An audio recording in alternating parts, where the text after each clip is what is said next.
भारत के इलेक्शन 19 अप्रैल से शुरू हो रहे हैं। भारत की लोकसभा यानी ऐवान ज़रीन की 543 नशस्तों में जम्मू कश्मीर और लद्दाख की सिर्फ 6 नशस्तें हैं जिन पर इलेक्शन होंगे। भारत की दीगर रियासतों से मुवाजना करें तो जम्मू कश्मीर की नशस्तें बज़ाहिर तो कोई अहमियत नहीं रखती, क्योंकि कुछ रियासतों की 40-40 और उत्तर प्रदेश की तो 80 नशस्तें हैं। यही बड़ी रियासतें ये तय करती हैं कि भारत में नई हुकूमत किस जमात की बनेगी।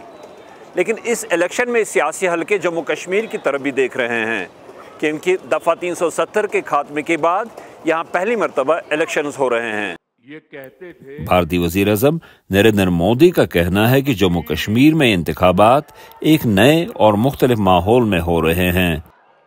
आज स्थिति एकदम बदल गई है। आज जम्मू कश्मीर में विकास भी हो रहा है और विश्वास भी बढ़ रहा है।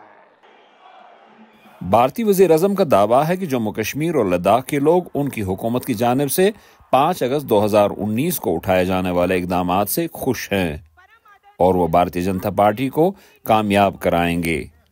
लेकिन हिज़्ब इख्तिलाफ की इलाकाई जमातें कहती हैं कि वो और आम लोग आर्टिकल 370 की मनसूखी पर मोदी और उनकी जमात को कभी माफ नहीं करेंगे। 370 को गैर आईनी तौर से खत्म करने के बाद जो हमारे हालात हुए हैं, जम्मू कश्मीर बिलखुसूस कश्मीर वादी एक जेल की सूरत इख्तियार कर चुका है। एजेंसीज के छापे डाले जाते हैं, जर्नलिस्ट बात नहीं कर सकता है, लोगों के पासपोर्ट बंद है, तो बात करना ही जुर्म बन गया है। तो ऐसे में मुझे लगता है कि किसी ना किसी को तो बोलना पड़ेगा। एक और साबिक वजीर आला और नेशनल कॉन्फ्रेंस के नायब सदर उमर अब्दुल्ला, जो बारामूला के हलके से इंतखाब लड़ रहे हैं, उन्होंने भी दफा 370 की मनसूखी को अपनी इंतखाबी मुहिम का एक बड़ा इशू बनाया हुआ है। हमने 2019 का फैसला जो है उसको कबूल नहीं किया।